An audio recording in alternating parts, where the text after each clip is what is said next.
Hello there, this is Eric from Finley Truck and RV, and I'll be doing a video walkthrough on 4110P, the 2021 Thor Outlaw.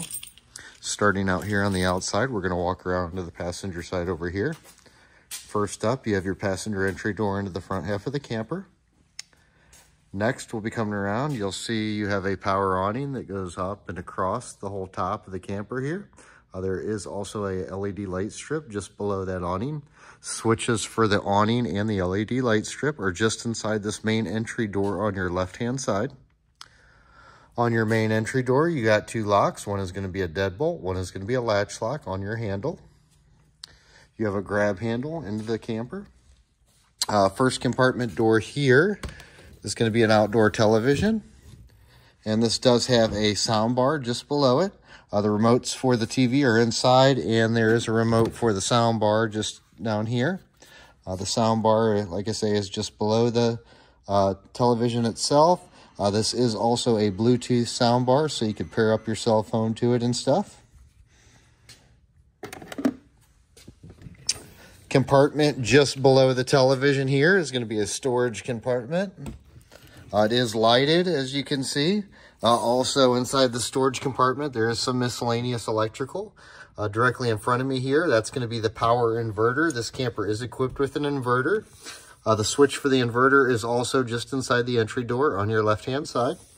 You have your automatic transfer switch, and then there's a slide control module inside of there. So, like I say, storage compartment and some miscellaneous electrical. Switch for the light is actually on the light itself in these compartments. Moving down the side here, we're going to come up to a couple 110 outlets on the outside. These outlets are all ground fault outlets. They may not have reset buttons on every single outlet, but they are daisy chained together. So if you ever have an outlet that does not work, look for the ones that do have the reset buttons. Directly above that, that is going to be the potable water fill for the fresh tank, or gravity water fill. You could just take the cap off, stick a garden hose in there, and fill that. That is going to be the fresh tank of water you take with you on road trips. To the left of that, you have an access panel for the refrigerator. This is mainly for the service end. If there's ever any kind of issue with your refrigerator, we could take that cover off, look in there at modules instead of having to remove the whole refrigerator. Moving down the side over here, you have your cargo ramp. These handles will actually, this part will flip up, and then the handle will kind of push in and swing out to the side. You'll do that on both sides, and then that ramp will lower down to the ground to drive things into it. There are some spotlights just above the ramp. The switches for that are inside the cargo area here. Just below is a propane port. So if you ever want to hook like an external grill up or anything like that, there is a port that you could plug a hose into and tie it into your grill or anything you want to run off propane. That will run off the propane of the vehicle. Moving around to the back, you have bumper storage for your waste hose. You could remove the cap and store your waste hose inside of the bumper. There is ladder access to the rooftop. You have a hitch and 7-pin connector wiring down here. And then at the very top up there, integrated with the third brake light, is going to be a backup camera. Once you have the radio on or the ignition on the vehicle, you could switch to the camera mode to see what is behind you. Coming over here, you have a directional vent. This is for ventilation of the rear storage area of this camper. Wherever whatever you have in the back area, the cargo area, you could open that vent and it'll vent out. So if you have something fumey like a dirt bike or a four-wheeler or something like that, you could open that vent to get good ventilation in the back half of the camper. Directly to the left of that, you have a 30-amp short cord hookup. This cord will actually turn to the left, pop straight out. You could coil it up and set it in one of your compartments. Reverse the process to hook back up, but 30-amp service here. To the left of that is TV or cable hookup. Next door here is access to the generator itself. This does have an onboard 4,000 generator on it. The engine oil has been changed in it. Filters have been checked, so it's been all serviced and it's ready to go. If you ever need to get in here for any kind of service work, you'll turn these handles to the right, tilt back and lift up, and then you could gain access to engine oil fill and dipstick here. It does have a start-stop switch out here.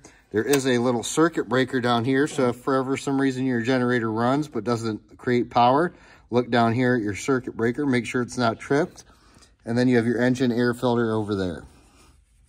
But if you ever need to gain access to fluids or anything, that's how you take the cover off. Reverse the process to go back on. And then you do have the exhaust pipe for the generator. This generator does run off the same fuel tank as the actual vehicle itself. If you ever get below 1/4 of a tank of fuel, the generator will not run. It always leaves you with that 1/4 of a tank left so you don't, run yourself dry and get stranded somewhere. This is going to be the main fuel tank fill for your vehicle. Up top here, there is a like a window style air conditioner that is in the cargo area. And that is what the grill is for, to let the heat off the air conditioner. You have your main slide over here. And on top of the slide out, it does have a slide awning. That awning will extend as the slide is extended and will retract as the slide is retracted. It's all, spring tensioned. Just down here, you're gonna have a port that says Santee Flush. What this is a flushing system for your waste tank. What you'll do is you'll actually hook your garden hose to that. Make sure you have your waste drains open, and then you could induce water to the system, which will rinse out the tanks. Again, it does say always make sure to have your valves open when you do this, and always make sure to, stand by and watch the water as it's going in so you don't, overflow something. Next door here is going to be a small storage compartment. And again, these are lighted. There's a switch on the light itself. These doors also have latches on the side that once you flip them up, you could latch the door into the open position. Next door down here and it is labeled wastewater holding tank sewer outlet connection. So your holding tanks for your wastewater is in here. These are the drains. The handles are color coded. Black is going to be toilet water. Gray will be sinks and showers. You could also tell by the bigger pipe and the smaller pipe on them. But those are color-coded handles there. So whenever you go to drain, you'll just have to remove that cap, hook your hose to it, and then drain wherever you're draining at. Most people always do the black first, then do the gray, so it rinses out your waste hose also. Also out here, you have a outdoor shower. This is labeled on the lock, CH751. There's a number on one of your keys here that says that same number.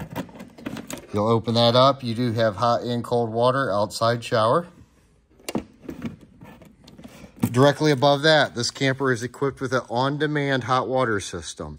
As long as you have propane, I could open this up, show you the system. There's really not a whole lot you'll do out here. There is kind of a main master switch, but for the most part, you'll leave that on and control everything from inside the camper. But what this is a propane-fired, on-demand hot water heater. You do have to have your propane turned on and obviously water to the system in order for that to work.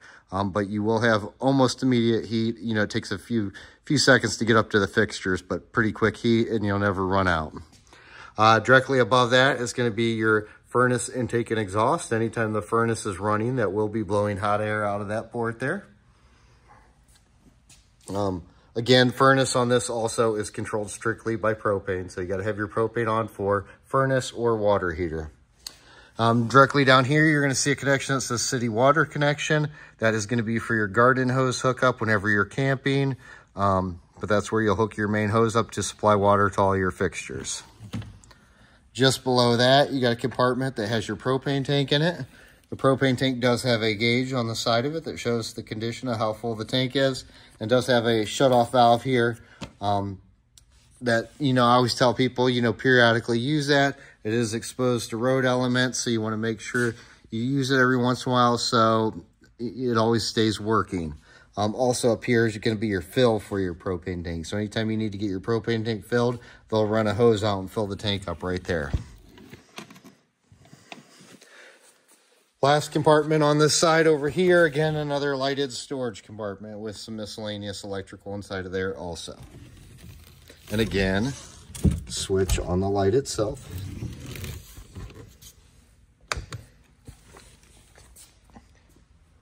Slide is controlled from inside the camper. Just when you're inside the entry door on your left-hand side, there's a main switch panel that has a button for the slide out. Moving along to the front, obviously your driver's entry door and then the front end of your vehicle. Engine oil has been serviced, or engine oil's been changed. Vehicle's been serviced. All fluids have been topped off. Does have new wiper blades on it also. All lights checked out great, you know, so you're all ready to go. I will pick up with a second part video of the interior. Thank you.